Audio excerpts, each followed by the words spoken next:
내가 어릴 때 우리 가족은 도시 바깥쪽의 허름한 월세 주택에 살았어. 낡았지만 꽤 괜찮은 곳이었지.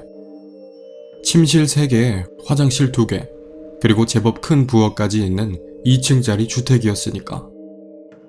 모든 걸 합쳐서 딱 $250만 내면 되니 가격도 저렴했지.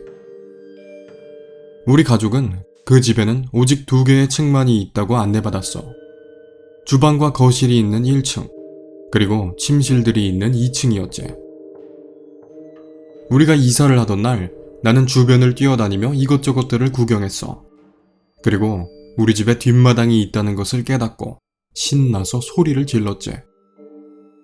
그런데 거기서 잠깐 놀고 있는데 뭔가 이상한 것을 발견하게 되었어. 집 뒤편에 창문이 있었던 거야. 그런데 그 창문은 위치가 좀 어색했어. 벽 제일 아래에 지면과 붙듯이 달려 있었고, 그마저도 아래가 좀 잘려서 창문의 전체 모습이 보이지 않았지. 마치 창문이 땅에 좀 파묻힌 것 같은 모습이었어.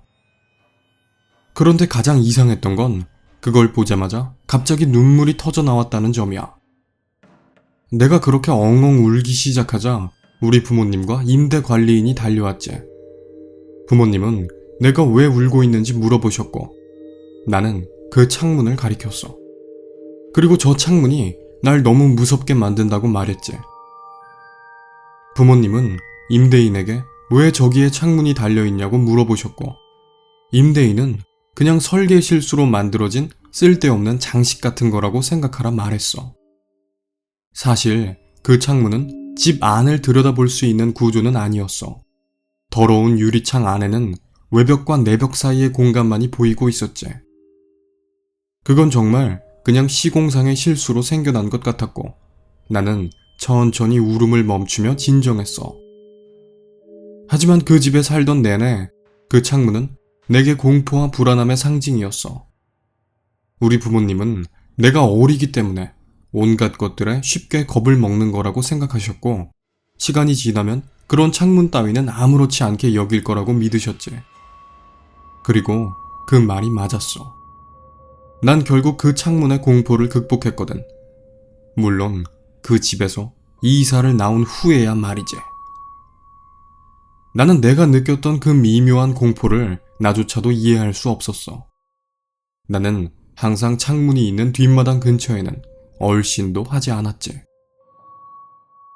내 유년기의 가장 선명한 기억 역시 그 집에서 생겼어. 어느 날 밤 내가 침대에서 자고 있는데 갑자기 계단 쪽에서 쿵쿵거리는 소리가 들려와 나를 깨웠어. 나는 항상 잠을 얕게 자는 편이었거든. 어둠 속에서 눈을 꿈뻑이던 나는 이내 다시 잠에 들었어. 내가 정말 잠을 깼던 건지 아니면 그게 꿈이었는지 분간하기도 힘든 상황이었지. 하지만 얼마 지나지 않아 나는 다시 잠에서 깼어. 이번엔 아주 확실하게. 그건 바로 내 귓가에서 들려온 둔탁하고 무거운 숨소리 때문이었지. 마치 누군가 내 침대 곁에 앉아서 내 얼굴 바로 옆에 자신의 얼굴을 들이대고 있는 것 같았어. 나는 눈을 떴고 고개를 돌렸어. 그리고 아주 창백한 남자의 얼굴과 마주치게 되었지. 나는 소리를 질렀고 그는 순식간에 사라졌어. 소리를 들은 우리 부모님이 달려오셨고 그들은 내가 악몽을 꾼 것이라고 말했지. 그리고 그날 밤 나는 부모님과 함께 잤어. 내가 정말로 악몽을 꾼 것일까 의심하면서 말이야. 그 일이 있고 일주일 뒤에 이번엔 우리 누나가 엄청난 비명소리로 한밤중에 가족들을 모두 깨웠어.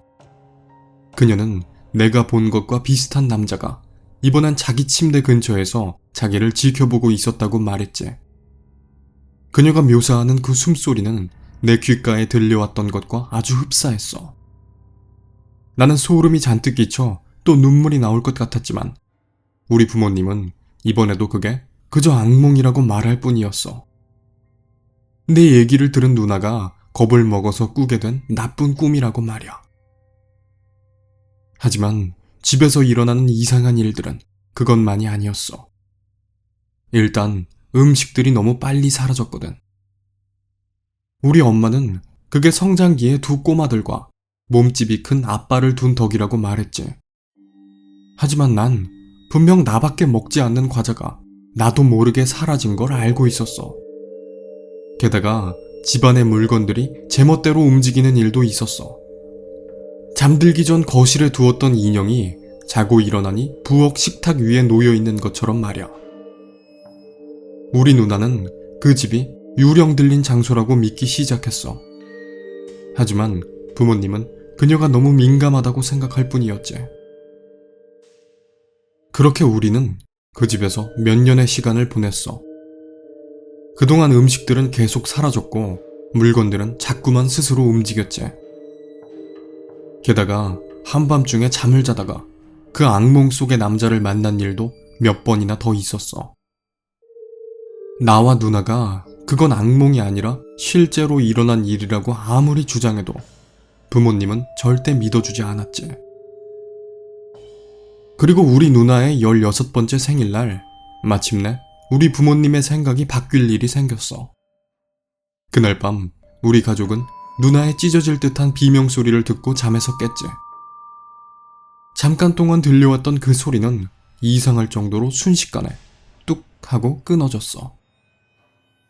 우리 부모님은 놀라서 그녀의 방으로 달려갔고 웬 이상한 남자가 그녀를 붙잡고 그녀의 입을 꽉 막고 있는 것을 보게 되었지. 아빠는 그 남자를 향해 달려들었고 거친 몸싸움이 벌어졌어.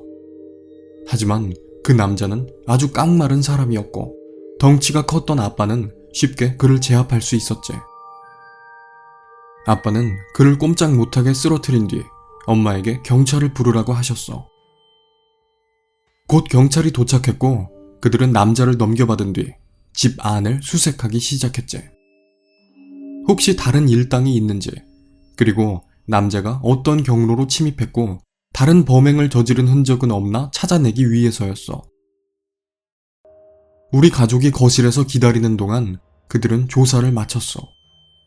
그리고 남자의 일행이나 침투 경로 대신 부엌 옆의 세탁실에서 우리가 단 한 번도 보지 못한 문 하나를 찾아냈어.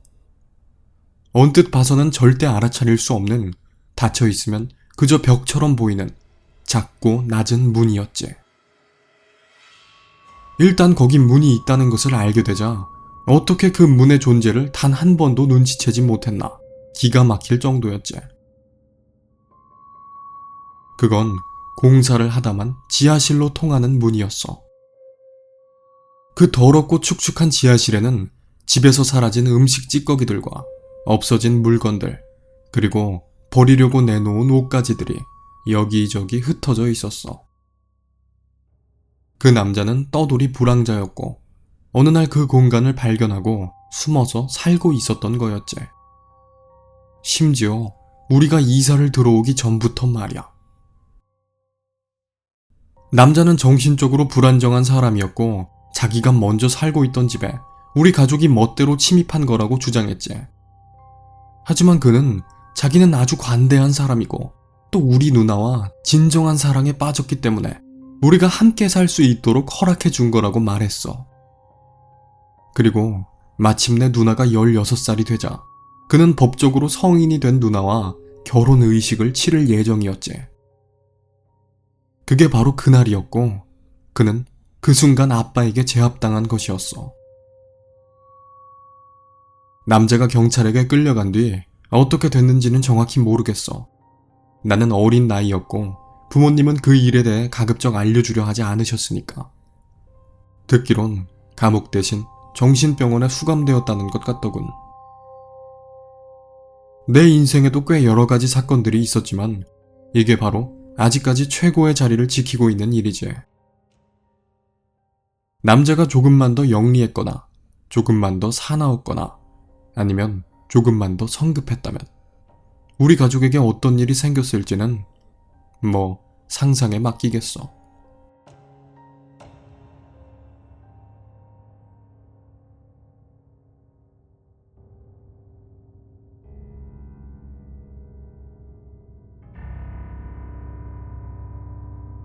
오늘의 이야기는 여기까지입니다. 아무쪼록 들어주셔서 감사합니다.